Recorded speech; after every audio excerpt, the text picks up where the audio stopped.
National Herald కేసులో BJP సంబంధం లేదని కేంద్ర మంత్రి బండి సంజయ్ అన్నారు. భారత చట్టాలు సోనియా గాంధీకి, రాహుల్ గాంధీకి వర్తించవా అంటూ ప్రశ్నించారు.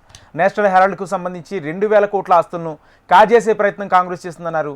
2011లో యూపీఏ ప్రభుత్వం ఉన్నప్పుడే సిబిఐ దర్యాప్తు ప్రారంభమైంది. కేసు నమోదైనప్పుడే సోనియా, రాహుల్ బెయిల్ తెచ్చుకున్నారన్నారు. నేషనల్ హెరాల్డ్ సంబంధించి బీజేపీకి ఉన్న సంబంధం ఉందంటే ఏం లేదు.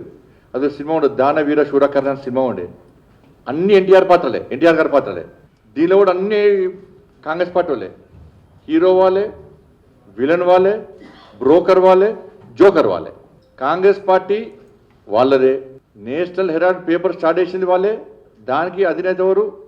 నెహ్రూ వాళ్ళే. నెహ్రూ తర్వాత ఇందిరాగాంధీ, తర్వాత రాజీవ్ గాంధీ, తర్వాత సోనియా గాంధీ, తర్వాత రాహుల్ గాంధీ వాళ్ళే.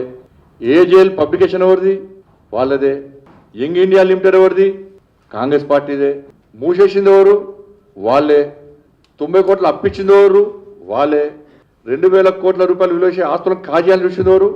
వాళ్ళే. కేసు బుక్ అయినప్పుడు 2012 యూపీఏ వాళ్ళ హయాంలోనే. సిబిఐ ఎంక్వైరీ ఎప్పుడు స్టార్ట్ చేసినారు? వాళ్ళ హయాంలోనే. ఈడీ విచారణ ఎప్పుడు స్టార్ట్ చేసినారు? వాళ్ళ హయాంలోనే. వీళ్ళ కేసు ఎప్పుడు బుక్ అయింది? వాళ్ళ హయాంలోనే. బెయిల్ ఎప్పుడు తీసుకున్నారు? వాళ్ళ హయాంలోనే. ఇక దీనిలో బీజేపీకి నరేంద్ర మోడీ గారికి సంబంధం ఏదో నాకు అర్థమవుతలేదు. బీజేపీకి నరేంద్ర మోడీ గారికి ఈ కేసుతోనేమో సంబంధం ఉందా? వాళ్ళ పైసలు వాళ్ళే చుట్టూ గిరగిర దింపుకొని 5,000 మంది స్వాతంత్ర సమరయోధుల యొక్క ఆస్తులను కాజేసే ప్రయత్నం చేసింది వాళ్ళే. నేషనల్ హెరాల్డ్కి సంబంధించి దాదాపు 2,000 కోట్ల రూపాయలు విలువ చేసేటువంటి ఆస్తులను కాజేసే ప్రయత్నం చేసింది.